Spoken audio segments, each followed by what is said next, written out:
Doctor Babasaheb Ambedkar यांच्या महापरिनिर्वाण दिनानिमित्त नागपुरातील दीक्षाभूमीवर मोठ्या संख्येने बाबासाहेबांचे अनुयायी उपस्थित। बाबासाहेबांच्या अस्थिकलशाचं दर्शन घेऊन बाबासाहेबांना अभिवादन। महापरिनिर्वाण दिनानिमित्त नागपुरातील दीक्षाभूमीवर बाबासाहेबांच्या अनुयायांची गर्दी। विरोधी पक्षनेते विजय वडेट्टीवार यांच्याकडून डॉक्टर बाबासाहेब आंबेडकरांना अभिवादन। महापरिनिर्वाण दिनानिमित्त भंडाऱ्यातील त्रिमूर्ती चौकातील नागरिकांकडून बाबासाहेब आंबेडकरांना अभिवादन। त्रिमूर्ती चौकात आयोजित करण्यात आलेल्या कार्यक्रमाला शहरातील नागरिकांची मोठी गर्दी। महापरिनिर्वाण दिनानिमित्त वाशिममध्ये कॅन्डल मार्चचं आयोजन। मार्चमध्ये मोठ्या संख्येने अनुयायी सहभागी। महापरिनिर्वाण दिनाच्या पूर्वसंध्येला नाशिकच्या मनमाड शहरात कॅन्डल मार्च। विविध पक्ष संस्था आंबेडकरी चळवळीतील कार्यकर्ते कॅन्डल मार्चमध्ये सहभागी। महापरिनिर्वाण दिनानिमित्त रत्नागिरी जिल्ह्यात विविध कार्यक्रमांचं आयोजन। हजारो अनुयायांकडून बाबासाहेबांना अभिवादन। कोल्हापूर करवीर संस्थानचे अधिपती श्रीमंत शाहू छत्रपती महाराजांनी केलं भारतरत्न डॉक्टर बाबासाहेब आंबेडकर यांच्या प्रतिमेला अभिवादन। बाबासाहेबांच्या प्रतिमेला केला पुष्पहार अर्पण। गोंदियाच्या भीमघाट इथं हजारो भीमसैनिकांनी महामानवाला अभिवादन केलं। महापरिनिर्वाण दिनी बाबासाहेबांना नतमस्तक होण्यासाठी अनेक भीमसैनिक येत असतात। महसूल मंत्री विखे पाटलांकडून बाबासाहेबांना अभिवादन। संगमनेर शहरातील आंबेडकर पुतळ्याला विखे पाटलांकडून पुष्पहार अर्पण करून मानवंदना। महापरिनिर्वाण दिनाचं औचित्य साधून अमरावतीत काँग्रेसची अभिवादन यात्रा। काँग्रेसचे सर्व नेते आणि पदाधिकारी यात्रेत सहभागी। रोहित पवारांच्या युवा संघर्ष यात्रेचा 12 डिसेंबरला नागपुरात समारोप सभेला शरद पवार, उद्धव ठाकरे, दिग्विजय सिंग हे येण्याची शक्यता। यात्रा समारोपात भव्य शक्ती प्रदर्शन करणार अनिल देशमुखांची माहिती। मनोज जरांगेंची उद्या हिंगोलीच्या दिग्रस फाट्यावर सभा। 250 एकर जागेवर सभेची तयारी। 5000 स्वयंसेवक सज्ज। मनोज जरांगेंची मराठा समाज, धनगर आणि ओबीसी नेत्यांसोबतची बैठक संपन्न। बैठकीला हरिभाऊ राठोड यांची उपस्थिती। आरक्षण 2 दिवस उशिरा मिळालं तरी चालेल। ओबीसी धनगर 12 बलुतेदारांसोबतच्या बैठकीत जरांगेंचं वक्तव्य। मात्र डेडलाईन बदलण्याचा प्रश्नच नाही। माझ्या बोलण्याचा वेगळा अर्थ काढू नका, जरांगेंचं आवाहन। मराठा म्हणून आरक्षण टिकणार नाही, त्यामुळे आम्ही ओबीसीतून आमच्या हक्काचं आरक्षण मागतोय, मनोज जरांगेंचं विधान। मराठा आरक्षणासाठी संभाजीराजेंचं महाराष्ट्रातील सर्व खासदारांना पत्र। हिवाळी अधिवेशनात महाराष्ट्रातील खासदारांनी मराठा आरक्षणाबाबत आवाज उठवावा, संभाजीराजेंचं खासदारांना आवाहन। छगन भुजबळ हे ओबीसींचे नेते होऊच शकत नाहीत। भुजबळांनी ओबीसींसाठी आतापर्यंत काय केलं? ओबीसी नेते हरिभाऊ राठोड यांचा छगन भुजबळांना सवाल। भाजपचे प्रदेशाध्यक्ष चंद्रशेखर बावनकुळेंना मराठा समाजाच्या कार्यकर्त्यांनी तुळजापुरात दाखवले काळे झेंडे। मंदिरासमोरच मराठा कार्यकर्त्यांची घोषणाबाजी। पंढरपूरच्या माळशिरसमध्ये ओबीसी समाजाचा विराट मोर्चा। मोर्चात माळी समाजाचा पुढाकार।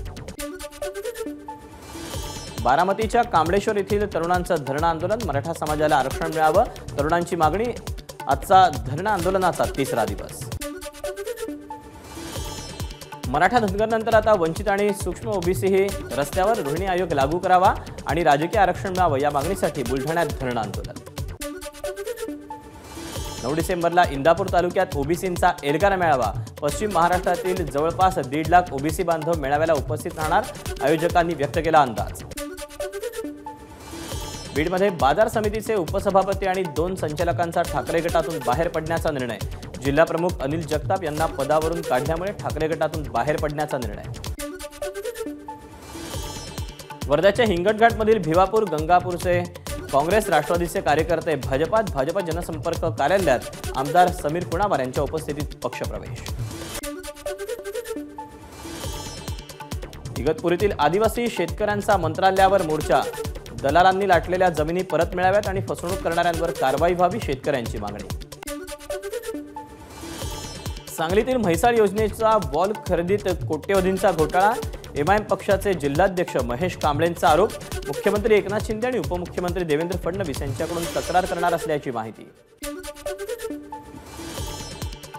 आयुष्यमान भारत योजनेत राज्यात पुणे जिल्हा आघाडीवर, हिंगोली पिछाडीवर. पंतप्रधान आयुष्यमान भारत योजनेअंतर्गत दारिद्र्य रेषेखालील कुटुंबांना 5 लाख रुपयांपर्यंतचा आरोग्य विमा. राज्यात 39,99,35,892 नागरिकांनी आयुष्यमान कार्ड काढलं. बुलढाणा जिल्ह्यात दुकानदारांना इंग्रजी पाट्या काढून मराठी पाट्या लावण्याची नोटीस. 5 दिवसात मराठी पाट्या न लावल्यास कायदेशीर कारवाई करण्याचे जिल्हा कामगार अधिकाऱ्यांचे आदेश. बीडमध्ये सोयाबीनच्या दरात 400 ते 500 रुपयांची घसरण. सोयाबीनचा दर 4,800 रुपयांवर. दरात घसरण झाल्यानं शेतकरी संकटात. पावसामुळे हिंगोलीत पिकांचं मोठ्या प्रमाणात नुकसान. गलांडी शिवारातील शेतकरी प्रमोद देव यांनी 5 एकरावरील हरभऱ्यावर फिरवला रोटावेटर. 8 दिवसांच्या विश्रांतीनंतर भंडाऱ्यात अवकाळी पावसाची हजेरी. मागील आठवड्यात अवकाळीमुळे शेतकऱ्यांचं मोठं नुकसान. आता पुन्हा पावसानं हजेरी लावल्यानं शेतकरी हवालदिल. मिचांग चक्रीवादळामुळे सिंधुदुर्ग जिल्ह्यात ढगाळ वातावरण बदलामुळे आंबा आणि काजूवर रोगाचा प्रादुर्भाव वाढण्याची शक्यता. आंबा काजू बागायतदार धास्तावले. वर्ध्याच्या बोडखा गावाजवळ बांधण्यात येणाऱ्या पुलाचं बांधकाम निकृष्ट दर्जाचं. परिवर्तन जनसंवाद यात्रेदरम्यान राष्ट्रवादी काँग्रेसकडून कामाची पाहणी. पुलाच्या कामाची चौकशी करण्याची काँग्रेसचे प्रदेश सरचिटणीस अतुल बांदिले यांची मागणी.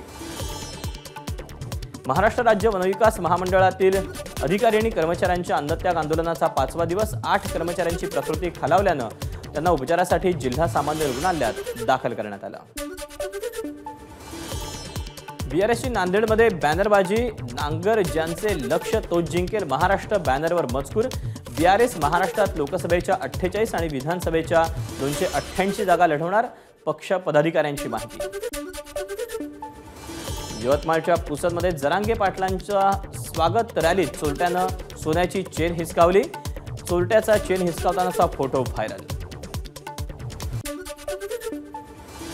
शरद पवारांचे निकटवर्ती आणि रतनचंद शहा सहकारी बँकेचे चेअरमन राहुल शहा यांच्या अडचणीत वाढ. खोट्या सह्या केल्याप्रकरणी शहा यांचा अटकपूर्व जामीन पंढरपूर जिल्हा सत्र न्यायालयानं फेटाळला. यवतमाळच्या आर्णी रोड बायपासवर एका गतिमंद मुलीवर अत्याचार. 2 नराधमांकडून गतिमंद मुलीवर अत्याचार करून तिला बेदम मारहाण. सिंधुदुर्गच्या कणकवली तालुक्यातील कोंडिये वरचीवाडीत बिबट्याचा वावर. भरवस्तीत बिबट्या फिरत असल्यानं ग्रामस्थांमध्ये भीतीचं वातावरण. वन विभागानं बिबट्याला जेरबंद करावं, ग्रामस्थांची मागणी. एबीपी माझा, उघडा डोळे बघा नीट.